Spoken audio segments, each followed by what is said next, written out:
ಬಾಲ್ಯದಿಂದಲೇ ಸೃಜನಾತ್ಮಕ ಚಿಂತನೆ ಮತ್ತು ಹೊಸತನ್ನ ರೂಪಿಸುವ ಆಸಕ್ತಿ ಬೆಳೆಸಿಕೊಂಡಿರುವ ಯುವಕನೊಬ್ಬ ಈ ಬಾರಿಯ 80ನೇ ಸ್ವಾತಂತ್ರ್ಯೋತ್ಸವದ ಅಂಗವಾಗಿ ವಿನೂತನ ಮಾದರಿಯೊಂದನ್ನು ಸಿದ್ಧಪಡಿಸುವ ಮೂಲಕ ಗಮನ ಸೆಳೆದಿದ್ದಾರೆ.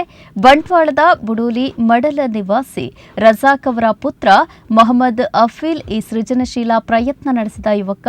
ಎಸ್ಎಸ್ಎಲ್ಸಿ ಬಳಿಕ ಆಟೋಮೊಬೈಲ್ ಕೋರ್ಸ್ ಪೂರ್ಣಗೊಳಿಸಿರುವ ಅಫೀಲ್ ಅವರಿಗೆ ಬಾಲ್ಯದಿಂದಲೇ ಹೊಸ ವಸ್ತುಗಳನ್ನು ಪ್ರಯೋಗಿಸುವ ಹಾಗೂ ವಿಭಿನ್ನ ಮಾದರಿಗಳನ್ನು ಸೃಷ್ಟಿಸುವ ಆಸಕ್ತಿ ಇತ್ತು.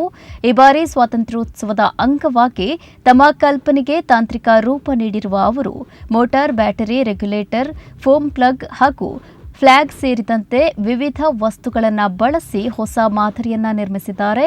ತಾಂತ್ರಿಕ ಜ್ಞಾನ ಹಾಗೂ ಸೃಜನಶೀಲತೆಯನ್ನು ಒಟ್ಟುಗೂಡಿಸಿ ರೂಪಿಸಿರುವಂತಹ ಈ ಮಾದರಿ ಅವರ ಆಸಕ್ತಿ ಮತ್ತು ಪ್ರತಿಭೆಗೆ ಸಾಕ್ಷಿಯಾಗಿದೆ. ಪ್ರಸ್ತುತ ಅಫೀಲ್ ಅವರು ಪುತ್ತೂರಿನ ಖಾಸಗಿ ಪ್ಲಾಸ್ಟಿಕ್ ಕಂಪನಿಯೊಂದರಲ್ಲಿ ಮಾರ್ಕೆಟಿಂಗ್ ವಿಭಾಗದಲ್ಲಿ ಉದ್ಯೋಗದಲ್ಲಿದ್ದಾರೆ. ಉದ್ಯೋಗದ ನಡುವೆಯೂ ತಮ್ಮ ಸೃಜನಶೀಲ ಹವ್ಯಾಸವನ್ನು ಮುಂದುವರಿಸಿಕೊಂಡು ಬಿಡುವಿನ ಸಮಯವನ್ನು ಹೊಸ ಪ್ರಯೋಗಗಳಿಗೆ ಬಳಸಿಕೊಳ್ತಿದ್ದಾರೆ.